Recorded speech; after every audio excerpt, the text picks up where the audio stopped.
A folder in Emily Carter's hands felt heavier than it should as she stood in the marble lobby of Blackwell Tower. Her heart hammered against her ribs, each beat a reminder of the impossible promise she'd made to a dying woman.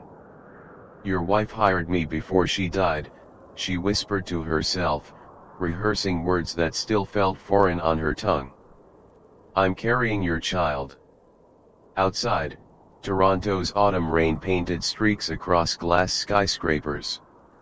Inside, wealth and power circulated like air conditioning, cold, invisible, essential. Emily adjusted her second-hand blouse, painfully aware she didn't belong. The security guard's eyes narrowed. "Mr. Blackwell doesn't see anyone without an appointment." "Please," Emily said, her voice steadier than her hands. "It's about Charlotte. Some names open doors. Some secrets change lives forever.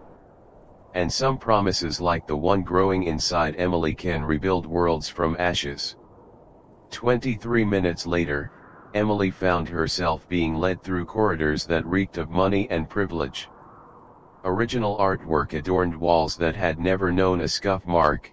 Italian marble floors gleamed under recessed lighting that cost more per fixture than her monthly rent. The executive assistant walking 3 paces ahead wore shoes that probably cost more than Emily's entire wardrobe. "Wait here," the woman instructed, gesturing to a chair outside massive double doors of polished walnut. "Mr. Blackwell can spare exactly 5 minutes between meetings." Emily's mouth went dry. The folder in her lap contained documents that would forever change the life of the man behind those doors and hers. She thought of Charlotte's face the last time they'd met, gaunt but determined, eyes bright with purpose despite the cancer consuming her body. "You're the only one I can trust with this," Charlotte had whispered, her grip surprisingly strong. "Promise me you'll tell him after the first trimester." "Not before." The doors swung open without warning. Alexander Blackwell filled the doorway like a force of nature, 6'2" of tailored precision, shoulders squared beneath a charcoal suit that probably cost more than Emily's entire college education. He was more handsome in person than in the business magazines she'd studied. Strong jaw, penetrating gray eyes, dark hair shot with dignified silver at the temples. Those eyes assessed her now, taking in her simple blouse, her worn jeans, her scuffed boots. In a single glance, she'd been categorized, not important. Not worth his time. "Come in," he said, voice clipped and impatient. His office was cavernous, 3 walls of glass offering a panoramic view of Toronto's skyline. The 4th wall held only a massive black and white portrait of a stunning blonde woman with a luminous smile. Charlotte Blackwell, philanthropist, beloved wife, dead 3 months now from aggressive ovarian cancer.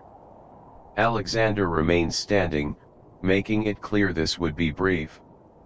"My assistant says you claim to have something to tell me about my wife." Emily took a deep breath, fingers clutching the folder like a lifeline. "My name is Emily Carter.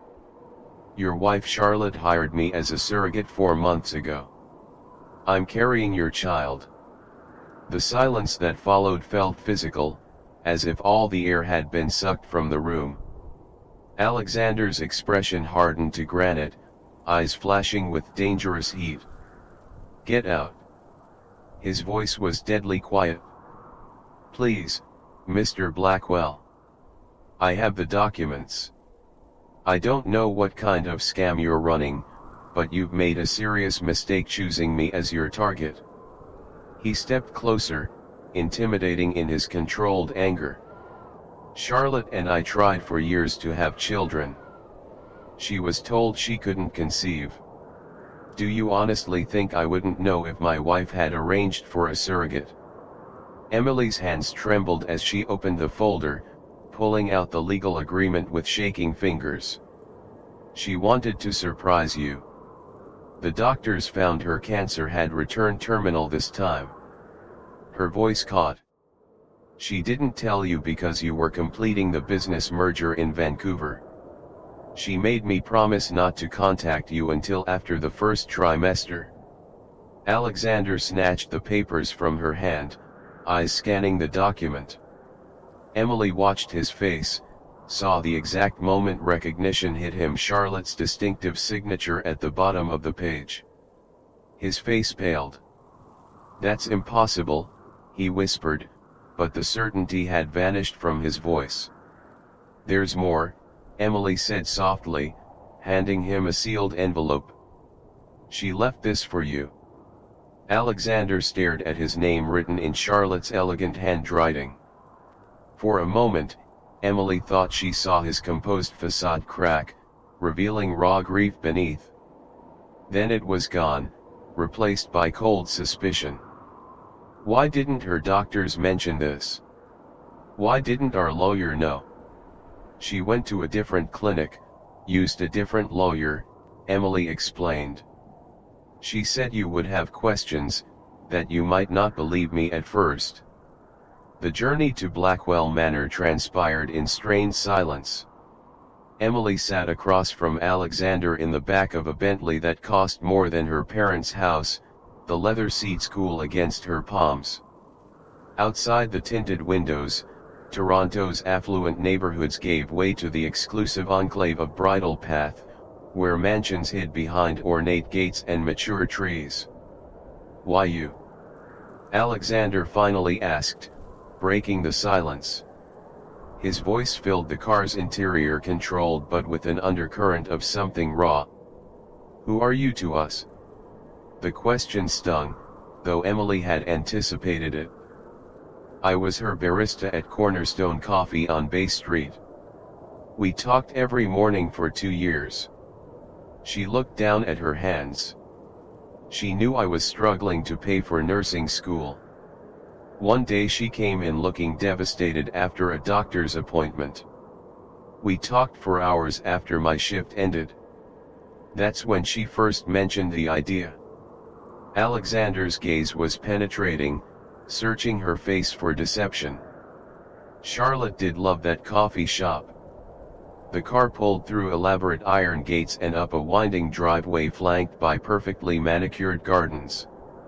Blackwell Manor emerged from behind ancient maples, a modern architectural masterpiece of glass and stone perched on the hillside like a vigilant sentinel. Inside, the house felt unlived in, more museum than home. Emily noticed the absence of personal touches, save for one striking portrait of Charlotte that hung in the entryway, her golden hair and warm smile captured forever in oil paints.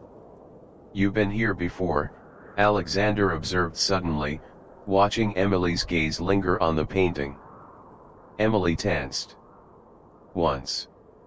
Charlotte invited me for tea to discuss the final details before the procedure." His eyes narrowed. "In my home? When I was away. She wanted me to see where the child would grow up," Emily explained.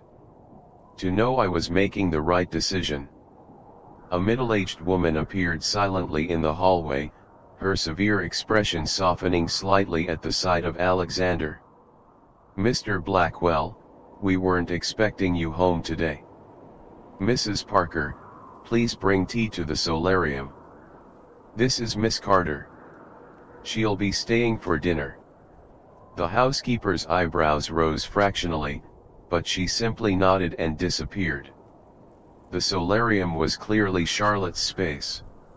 Emily recognized it immediately. Sunlight streamed through glass walls, illuminating potted orchids and comfortable wicker furniture.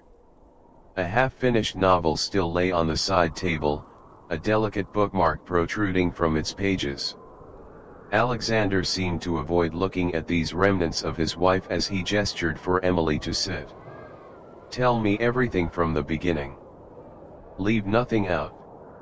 Emily took a deep breath and began recounting how Charlotte had confided in her after receiving her terminal diagnosis, how she'd been determined to leave Alexander with hope for the future. "She harvested eggs years ago after her first cancer scare," Emily explained. She said you both decided to wait until after the 5-year remission mark before trying. The embryos were already created using your contribution. Alexander's expression tightened. I remember the collection, but I was told those embryos were non-viable. Emily faltered. I don't know about that. She said there were 3 healthy embryos. A heavy silence fell between them, broken only when Mrs. Parker entered with tea. After she left, Alexander leaned forward, his voice low. If what you're saying is true, someone has been lying to me for years. Maybe Charlotte just didn't want to get your hopes up, Emily suggested gently. Alexander's laugh was harsh. You didn't know my wife very well if you think she would lie about something so fundamental. I knew her well enough to be carrying her child, Emily retorted, then immediately regretted her sharp tone. I'm sorry. This is difficult for everyone. His eyes assessed her with new interest. You're not what I expected. What did you expect? Someone more calculating. This arrangement would give you significant leverage. Emily set down her teacup with a clatter. I didn't do this for leverage.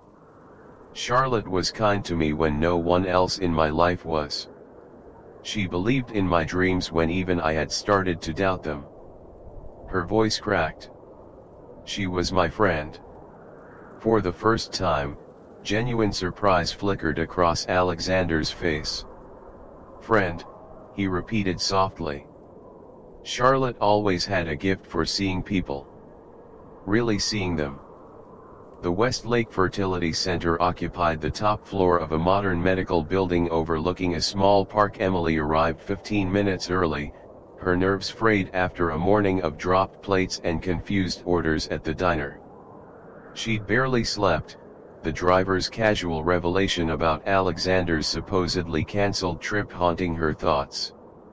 Dr. Leland Chen greeted her with a warm smile that faltered slightly when Emily explained the purpose of today's visit. Mr. Blackwell is coming here today. The doctor's professional composure slipped momentarily. Is that a problem? Emily asked. Dr. Chen adjusted her glasses. No, of course not. It's just Mrs. Blackwell was very specific about confidentiality. She's gone now, Emily said gently. And he deserves to know about his child. The doctor nodded reluctantly. Of course. Let me prepare her file. Alexander arrived precisely at 1, dressed in another immaculate suit but with dark circles beneath his eyes suggesting he hadn't slept well either. His expression was guarded as he greeted Emily with a formal nod. Dr. Chen led them to her office, a comfortable space with medical degrees framing one wall and a view of the park from the other. She placed a thick file on her desk. Mrs. Charlotte Harrison, she used her maiden name, came to us 8 months ago to discuss using embryos that had been stored at Northside Medical Center for the past 4 years. Alexander's jaw tightened. That's impossible. Our fertility specialist was at Princeton Medical, not Northside. Dr. Chen frowned, flipping through the paperwork. According to these transfer documents, 3 viable embryos were moved from Princeton to Northside 4 years ago, shortly after Mrs. Blackwell's first cancer remission. Without my knowledge or consent, Alexander's voice was tight. The consent forms bear your signature, Mr. Blackwell. Alexander leaned forward, examining the document. She turned toward him. His face paled. That's not my signature. Emily's stomach twisted with anxiety as she watched confusion spread across Dr. Chen's face. I assure you we verified all documentation thoroughly. Mrs. Harrison, Mrs. Blackwell provided all the necessary legal paperwork. May I see the embryo records? Alexander demanded. As Dr. Chen pulled out more documents, Emily touched Alexander's arm tentatively. Could Charlotte have simply signed for you? Perhaps to spare you the paperwork. Forgery is a crime, not a convenience, he replied coldly. And we made all medical decisions together. Always. Dr. Chen cleared her throat. According to our records, one embryo was implanted successfully in Miss Carter 12 weeks ago. The other two remain in cryo-storage here. Alexander's piercing gaze turned to Emily. You're absolutely certain my wife arranged this? Yes, Emily whispered. She came to every appointment. She held my hand during the procedure. Then why, Alexander asked, his voice dangerously quiet, did she tell me all our embryos were non-viable? Why create this elaborate deception involving a woman I've never met? The question hung in the air until Dr. Chen's phone rang, offering a momentary reprieve from the tension. She excused herself to answer it, leaving Emily and Alexander alone with the damning paperwork. I don't understand, Emily said. Charlotte never mentioned any of this.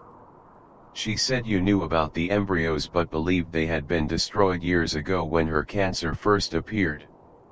Alexander ran a hand through his hair, a rare gesture of discomposure. Someone is lying. Either my wife deceived me for years, or he fixed Emily with a hard stare, you're part of an elaborate fraud. You saw her letter, Emily protested. You recognized her handwriting. Handwriting can be forged, just like signatures. Dr. Chen returned looking uncomfortable. Mr. Blackwell, Miss Carter, perhaps we should proceed with the ultrasound today. It might help clarify things.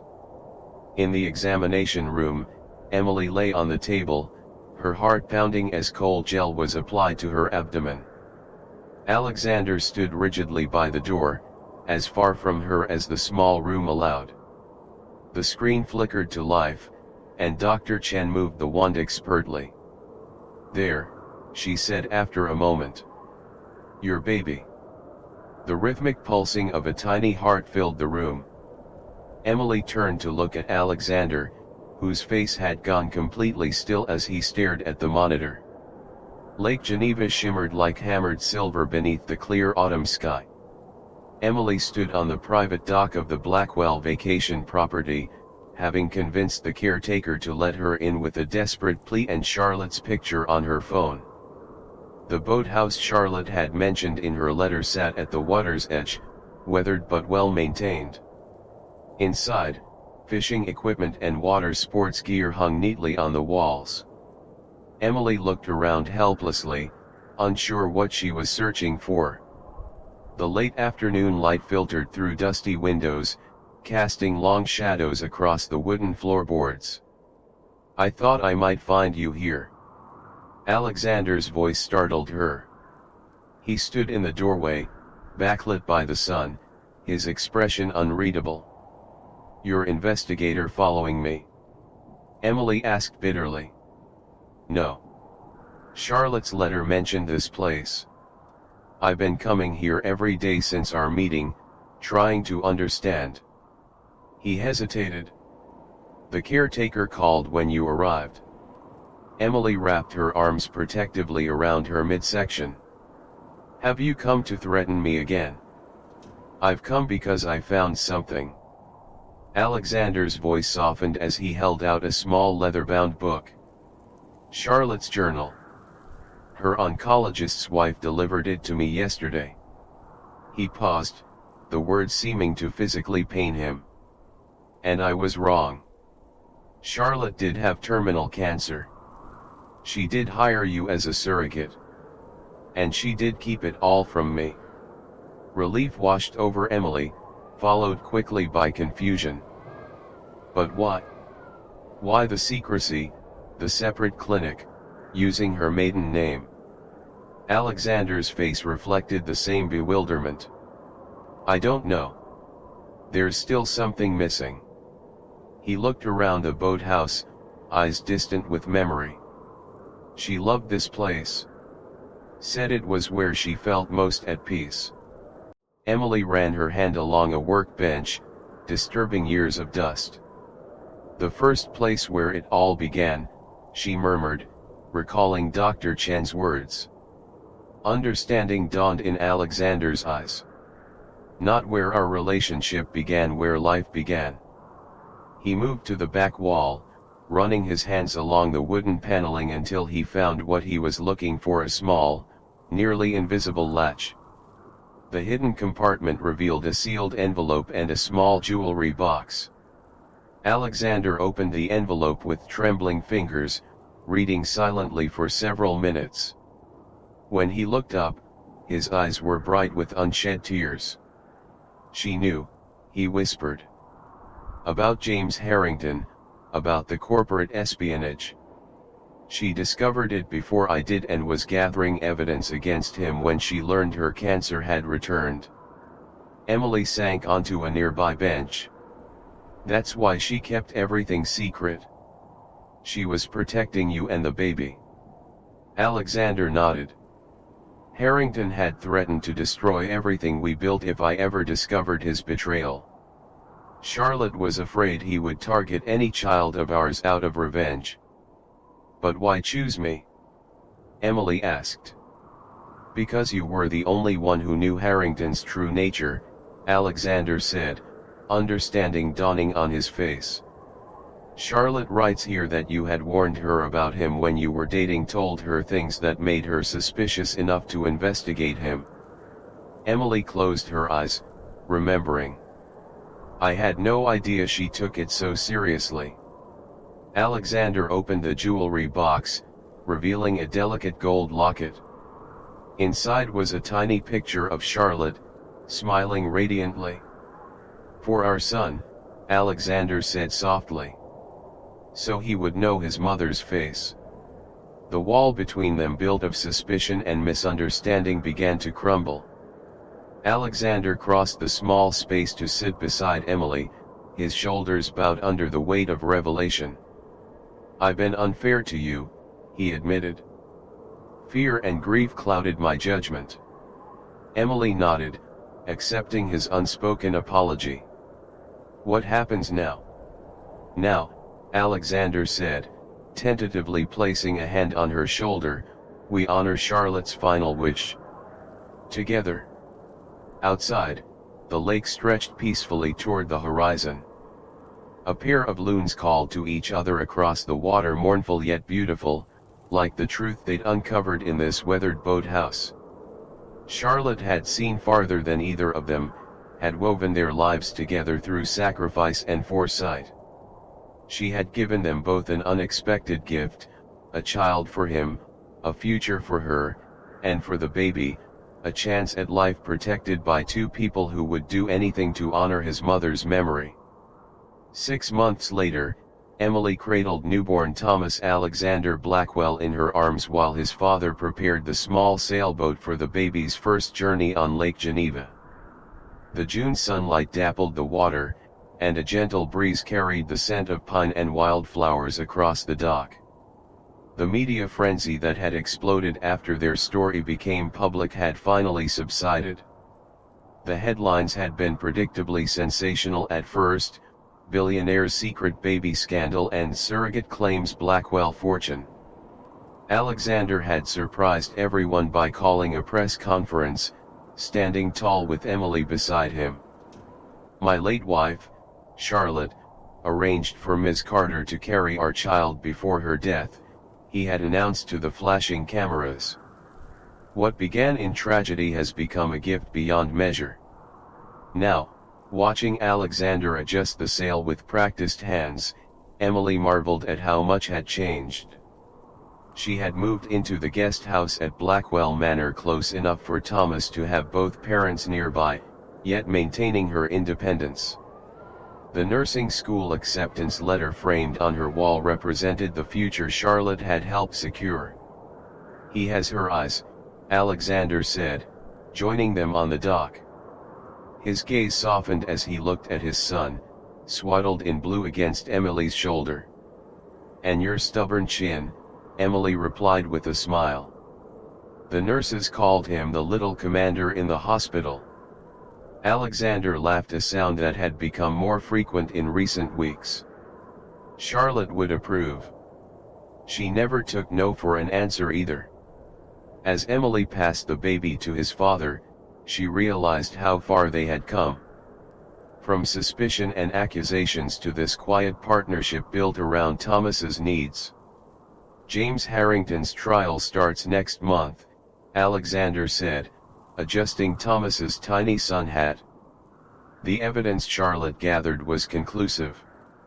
Corporate espionage, fraud, conspiracy. He'll be in prison for years. Emily nodded, remembering her ex-boyfriend's dark side she'd glimpsed during their relationship, the ambition that cared nothing for ethics or consequences. Charlotte saved more than just your company, Emily said quietly. She saved all of us. Alexander helped Emily into the boat, then carefully stepped in with Thomas secured against his chest. The baby blinked up at the brilliant blue sky, unaware of the complicated journey that brought him into this world. I've been thinking, Alexander said as they drifted away from the dock, about Thomas's future, about what Charlotte would want for him. Emily waited, sensing something important coming. He should know the whole story someday, about his remarkable mother, about courage and sacrifice. Alexander met Emily's eyes. And about the woman who gave him life when his mother couldn't. The simple acknowledgement brought tears to Emily's eyes. In the 16 months since Charlotte first approached her in the coffee shop, Emily had been many things: barista, surrogate, suspect, and now co-parent, but this was the first time she felt truly seen. I'd like that, she said softly. As they sailed across the lake, the setting sun painted the water gold. Thomas fell asleep, peaceful in his father's arms. Emily trailed her fingers in the cool water, thinking about how lives can intersect in unexpected ways, how tragedy can, with time and trust, transform into something beautiful. The boat glided smoothly across the water, carrying its precious cargo, a family unlike any other, yet bound by the same love that connects all families. Behind them, the boathouse stood watch on the shore, keeper of secrets now brought into the light. Charlotte's final gift wasn't just the child she couldn't raise, it was this moment, this peace, this new beginning woven from endings. Some journeys begin with endings. For Emily, Alexander, and little Thomas, a death created the unlikely bridge that would connect their lives forever. Charlotte's foresight transformed what could have been a bitter legal battle into a legacy of love that extended far beyond her time on earth. In their story lies a profound truth about family, that it comes in forms we cannot predict, created not just by blood but by choice, circumstance, and sometimes even tragedy. In a world where wealth can isolate and suspicion can poison, vulnerability ultimately becomes strength. What made Charlotte extraordinary wasn't just her ability to see danger approaching, but her courage to create safety for those she loved, even when she wouldn't be there to witness it. By planning beyond her own death, she gave her husband the greatest gift possible, not just a child, but a future filled with purpose rather than endless grief.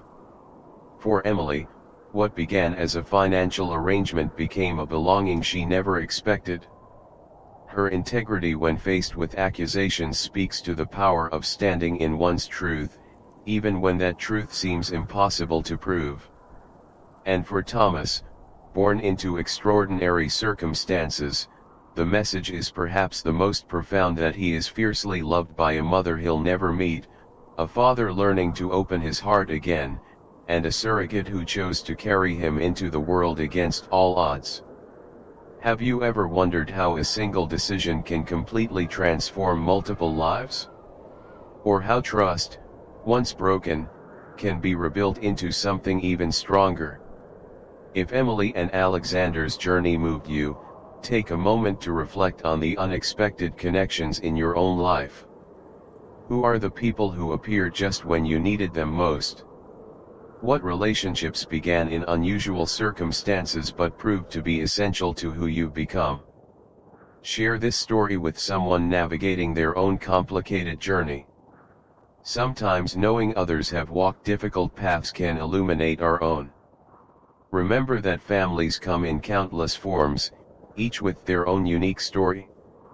The courage isn't in having a perfect beginning, it's in creating meaning from whatever beginnings we're given. Like Thomas, Alexander, and Emily discovered, sometimes the most beautiful chapters of our lives begin after what we thought was the ending. The question isn't whether we'll face endings, but what new beginnings we'll create from them. What ending in your life might actually be the first page of your most important chapter?